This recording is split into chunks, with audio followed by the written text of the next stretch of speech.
विधिमंडळाचे माजी सचिव अनंत कळसे सर सध्या आपल्या सोबत आहेत। अनंत कळसे सर, ही एक मोठी बातमी, विधान परिषदेचे महायुतीचे सभागृह नेता म्हणून एकनाथ शिंदे होण्याची शक्यता आहे, आपल्याला काय वाटतंय?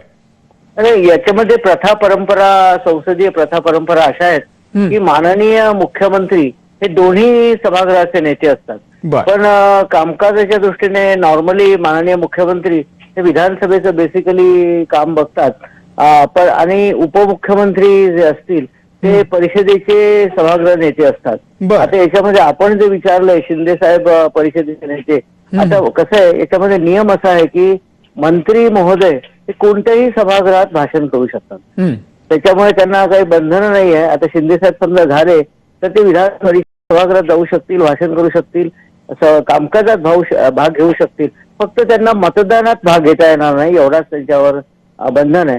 त्यामुळे ते विधान परिषदेचे सभागृह नेते होऊ शकतात आणि अशी प्रथा आपल्याकडे बरेच वर्षापासून आहे।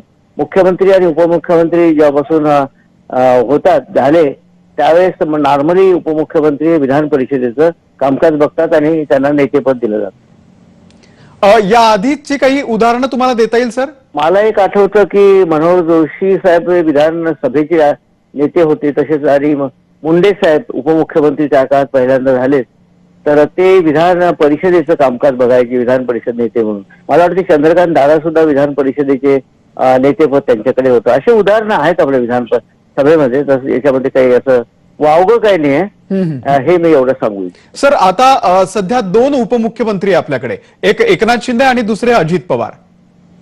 यामध्ये मला वाटतं की प्रोटोकॉल प्रमाणे 1 नंबरला मुख्यमंत्री आणि 2 नंबरला एकनाथ शिंदे आणि 3 नंबरला अजित दादा असं काहीतरी दिसतंय, म्हणजे माझ्या माहितीप्रमाणे if I am correct.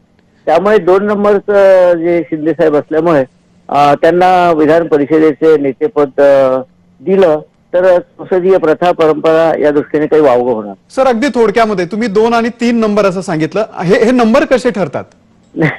Sorry, 2 आणि 3 नंबर म्हणजे जेव्हा प्रोटोकॉल शपथ घेतली जाते ना, त्या शपथेच्या आधारे नॉर्मली आपलं प्रोटोकॉल ठरतो आणि मग सामान्य प्रशासन विभागामार्फत मंत्र्यांचं प्रोटोकॉलचं हे सुद्धा यादी सुद्धा काढली जाते, म्हणजे त्याच्यामध्ये क्रमांक प्रत्येक मंत्र्याला दिले जातात त्याप्रमाणे।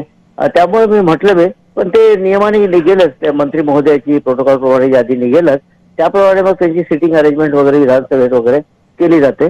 त्यामुळे मी म्हटलंय वृत्तपत्राच्या बातमीच्या आधारे मी म्हटलं मुख्यमंत्र्यानंतर शिंदे साहेब म्हणजे दुसऱ्या क्रमांकाला असतील, दुसऱ्या क्रमांकाला असतील म्हणून। ठीक आहे, धन्यवाद सर, आपण सविस्तर या संदर्भात माहिती दिली त्याबद्दल। घेऊयात